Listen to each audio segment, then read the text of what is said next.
Chat GPT का use करके लोग कोडिंग कर रहे हैं, सॉफ्टवेयर डेवलप कर रहे हैं, तो क्या चैट जीपीटी हमें वो स्टॉक्स बता सकता है जो हमारे पैसे को 10 गुना या 20 गुना कर सकते हैं? ये जानेंगे इस वीडियो के अंदर।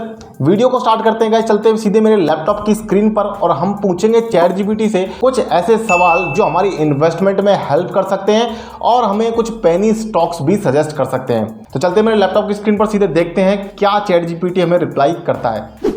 तो गाइस देखिए, मैं अपने लैपटॉप की स्क्रीन पर आ चुका हूं। आप चैट जीपीटी में साइन अप कर लीजिएगा और लॉगिन कर लीजिएगा। वो बड़ी सिंपल प्रोसेस है, तो मैंने उसको यहां पर इंक्लूड नहीं किया है। देखिए यहाँ पर चैट जीपीटी का ऑप्शन आ जाता है, नीचे आपको ये यहाँ पर सर्च करने का ऑप्शन इसमें दिखाई देता है।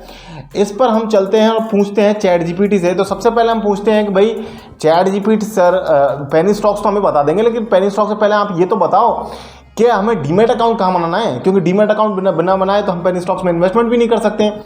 तो पहले हम इससे पूछ लेते हैं कि what are the best demat accounts in India. तो देखते हैं चैट जीपीटी हमें यहाँ पर क्या रिप्लाई करता है। तो गाइस ये बता रहा है several popular and reputable demat accounts provider in India, best demat account provider in India. Zerodha का नाम यहाँ पर सबसे पहला है, दूसरा है एचडीएफसी सिक्योरिटीज का नाम, एचडीएफसी सिक्योरिटीज का नाम, तीसरा आईसीआईसीआई डायरेक्ट का नाम यहाँ पर ये बता रहा है हमको। अब इसके बाद यहाँ पर चौथा शेर खान का नाम इन्होंने बताया है। इसके बाद गाइज यहाँ पर देखते हैं आगे एंजल ब्रोकिंग भी आया है 5वें नंबर पर। इसके बाद देखते हैं गाइज यहाँ पर 6ठे नंबर पर, इसने 5 ही हमें सजेशन दिए हैं गाइज चैट जीपीटी ने। तो चैट जीपीटी का कहना है कि जीरोधा टॉप है, इसके बाद एचडीएफसी, आईसीआईसीआई, शेर खान, एंजल ब्रोकिंग, ये टॉप डीमेट अकाउंट्स आते हैं इंडिया के अंदर। ठीक है, यहाँ पर कुछ बातें तो सही लग रही है गाइस। जीरोधा भी टॉप में है, एंजल ब्रोकिंग का नाम भी यहाँ पर है, लेकिन अपस्टॉक्स का नाम यहाँ पर नहीं है, ग्रो का नाम यहाँ पर नहीं है। इसके अलावा जो एचडीएफसी, आईसीआईसीआई और शेर खान डाले हैं वो मेरे हिसाब से इतने रेलिवेंट नहीं है आज की डेट के अंदर। लेकिन चैट जीपीटी की गाइस एक लिमिटेशन है, 2021 के बाद का जो डेटा है उसको थोड़ा सा ये वीक बताता है, वो डेटा की फीडिंग इसके अंदर कम है। अब हम पूछते हैं कि मल्टीबैगर स्टॉक्स कौन कौन से हैं इंडिया के अंदर। उससे पहले एक बार जान लेते हैं गाइस के मल्टीबैगर स्टॉक्स को कैसे ढूंढ करके निकाला जाए। तो how to find multibagger stocks in India, तो ये क्वेश्चन हमने पूछा है, how to find multibagger stocks in India. देखते हैं चैट जीपीटी इसका क्या रिप्लाई करता है। तो finding multibagger stocks can be challenging task and involves identify undervalued stocks. Undervalued stocks को ढूंढना है, थोड़ा सा मुश्किल काम है, ये कह रहा है। That have potential to grow significantly, here are some strategies that can help you find potential multibagger stocks. Fundamental analysis आपको करना है, दूसरा टेक्निकल एनालिसिस आपको करना है, तीसरा सेक्टोरल एनालिसिस आपको करना है। तो अब इसको देख लेते हैं। फंडामेंटल एनालिसिस में इन्होंने क्या बताया है, conducting fundamental analysis of companies. तो गाइस एक बार देख लेते हैं कि क्या पॉइंट्स उन्होंने बताए हैं। फंडामेंटल एनालिसिस में इसने कहा है इंडस्ट्री ट्रेंड्स को आप देखिए, फाइनेंशियल स्टेटमेंट्स को देखिए, मैनेजमेंट की क्वालिटी को देखिए, ये सारे फैक्टर्स हैं। ग्रोथ पोटेंशियल को देखिए आप।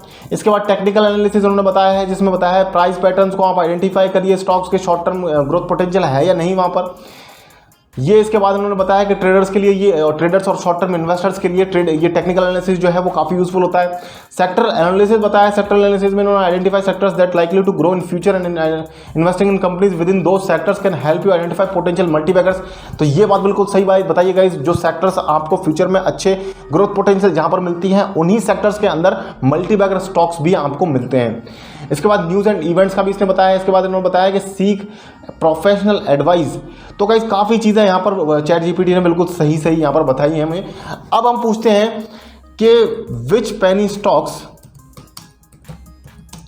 Can grow money up to 10x in India. तो गाइज फाइनली हमने वो क्वेश्चन पूछ लिया जिसका हम सभी वेट कर रहे हैं। हम जानना चाहते हैं कि कौन से वो पेनी स्टॉक्स हैं जो यहाँ पर चैट जीपीटी हमें बताता है या नहीं बताता है। देखते हैं, इन्होंने बताया कि हाई रिस्क रिवॉर्ड रहता है 10x। तो गाइज इसने स्टॉक्स भी हमको बता दिए। देखिए जिंदल स्टील एंड पावर का नाम दिया है, आईडीएफसी फर्स्ट बैंक का नाम दिया है, आलोक इंडस्ट्रीज बताया है, अडानी ग्रीन लिमिटेड का भी नाम दिया है, सजलॉन एनर्जी। तो गाइज ये 5 स्टॉक्स यहाँ पर हमें रिकमेंड किए हैं चैट जीपीटी ने और बताया है कि ये 5 स्टॉक जो है वो आपके पैसे को 10 गुना कर सकते हैं आने वाले टाइम में। लेकिन गाइज एक बार इसको पूरा कंप्लीटली पढ़ लेते हैं कि इसमें क्या लिखा है। It is important. देखिए ऊपर से एक बार स्टार्टिंग से पढ़ते हैं। Investing in penny stocks is considered to be risky, high risk, high reward strategy and there is no guarantee that any stock will be able to grow money up to 10x। एक risky strategy और कोई guarantee नहीं है कि कोई stock आपके पैसे को 10 गुना करेगा। It is important to conduct thorough research and analysis before investing in any stock. किसी भी स्टॉक में इन्वेस्ट करने से पहले रिसर्च करें, including penny stocks. However there are some penny stocks in India that have shown growth potential. तो ये वो स्टॉक्स है जिन्होंने ग्रोथ पोटेंशियल शो करी है। तो गाइज ये 5 स्टॉक्स हैं, Jindal steel and power, IDFC first bank, Alok industries, Adani green energy limited, Suzlon energy limited. अब यहाँ पर बताया guys it's important to note that investing in penny stocks carries a high degree of risk and is not suitable for all investors. Penny stocks में high risk होता है, सारे investors के लिए सुटेबल नहीं है। Penny stocks are often thinly traded and can be subject to volatility and manipulation. Investors should conduct thorough research and analysis, including studying company की detail पढ़िए, ये सब लिखा हुआ है। It's also important to have a diversified portfolio रखिए, diversified portfolio रखिए। Not to invest more than you can afford to lose, यानी कि पेनी स्टॉक्स में सिर्फ उतना ही पैसा डालना है आपको जो आप लॉस भी बियर कर सकते हैं, यानी कि आपके जो भी इन्वेस्टमेंट वैल्यू है उसका 5 से 10% ही आप यहाँ पर इन्वेस्ट करिए, 5% से कमी करिए, इनफैक्ट मैं कहूँगा। और यहाँ पर ये भी कहा गया कि फाइनेंशियल एक्सपर्ट से आप एडवाइस लीजिए। तो गाइज मैं आपको यहाँ पर यही मेरा रिकमेंडेशन देना चाहूँगा कि हाँ, इन स्टॉक्स में हम थोड़ा बहुत एक्सपोजर जरूर ले सकते हैं। अडानी ग्रीन एनर्जी अभी थोड़ा रिस्की रहेगा। IDFC फर्स्ट बैंक को मैं आपको यहाँ पर रिकमेंड कर सकता हूँ। आलोक इंडस्ट्री और सजलॉन एनर्जी और जिंदल स्टील के बारे में थोड़ा सा रिसर्च करेंगे। आप इन स्टॉक्स के बारे में क्या सोचते हैं कमेंट सेक्शन में जरूर बताइएगा। मेरे फेवरेट डीमेट अकाउंट्स के लिंक आपको डिस्क्रिप्शन में मिल जाएंगे, जाकर के डीमेट अकाउंट जरूर बनाइए। इन 5 स्टॉक्स में से जो मेरा फेवरेट स्टॉक है गाइस IDFC फर्स्ट बैंक, आप जरूर वहां पर इन्वेस्ट कर सकते हैं। मैंने खुद भी उसमें इन्वेस्टमेंट कर रखी है। तो डिस्क्रिप्शन में आपको लिंक मिलेगा मेरे फेवरेट डीमेट अकाउंट्स का, डीमेट अकाउंट जरूर बनाइए। और इसी तरीके की वीडियो को देखने के लिए चैनल को सब्सक्राइब करें, क्योंकि हमारा डेली वीडियो बुधवार से लेकर रविवार तक शाम 4:30 बजे आता है इसी चैनल पर। तो मिलते हैं गाइस किसी नेक्स्ट वीडियो में, तब तक के लिए मुझे दीजिए इजाजत। जय हिंद, जय भारत।